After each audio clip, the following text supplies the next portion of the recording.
The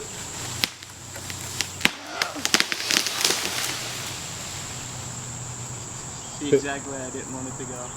What happened, man?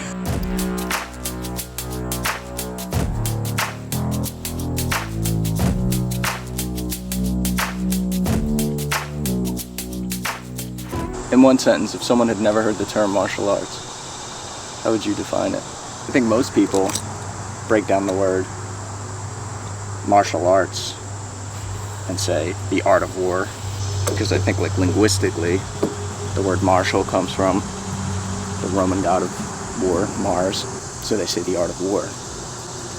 But I agree with you. I think balance is the key. I think with me personally, I view everything from a martial standpoint and an artist standpoint, and I think that's what helps me find balance. Let's go chop a tree down.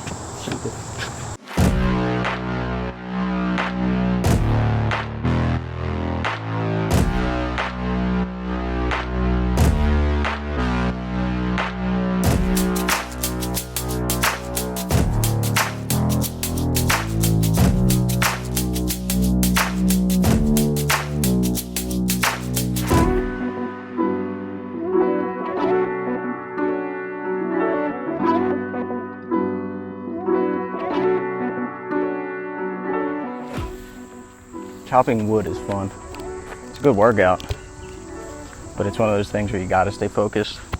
Otherwise, it's gonna take way longer and take way more energy than you had thought it would.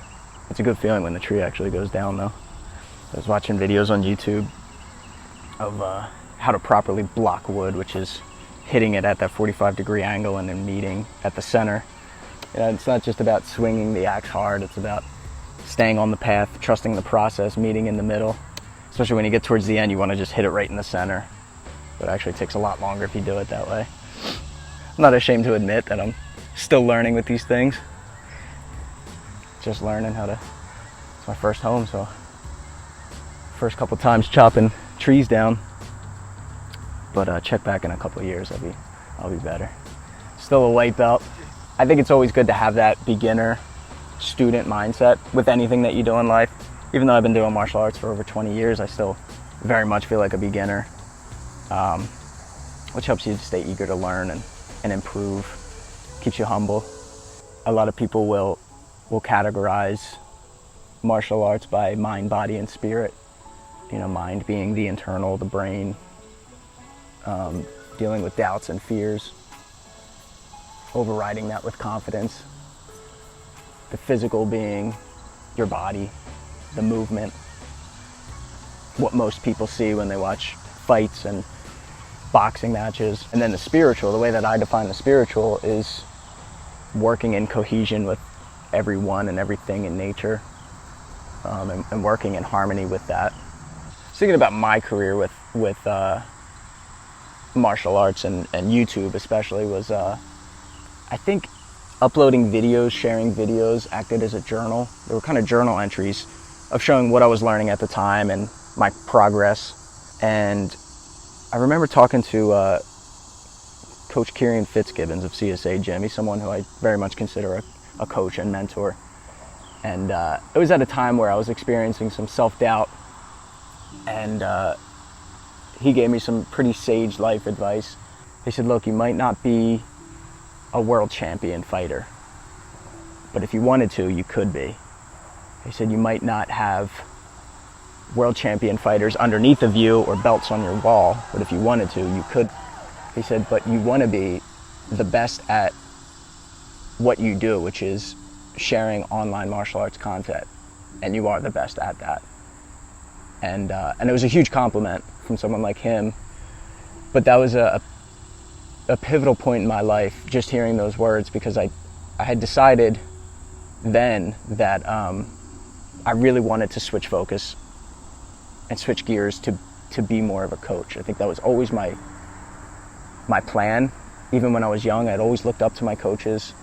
When I was training in Taekwondo and Muay Thai and boxing, I always admired that selflessness that they had, and that altruistic viewpoint of helping others and sharing what they had learned.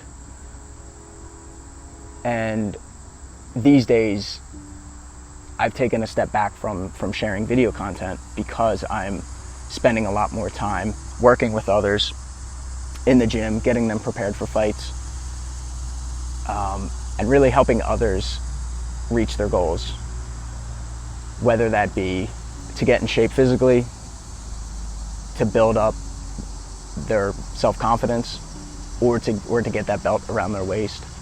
And I feel I've taken the right path in sharing my failures, sharing my learning processes on YouTube with the world, with millions of people, to then taking a step back from sharing all of it and focusing more internally, more self-reflection and taking notes and getting all of these thoughts and all of this knowledge organized so that I could properly share with other people who really wanted to dedicate their time to being the best version of themselves. And that's the goal now, is to be as selfless as possible, do what I can to take care of the people on this planet and the planet itself. I think that's the least I could do. Right? Isn't that what everyone should be doing? Taking care of each other and taking care of the planet? I think so. The world is your dojo. Gotta take care of it. Gotta take pride in it. Gotta respect it. Let's go hit the heavy bag or something. Let's go train.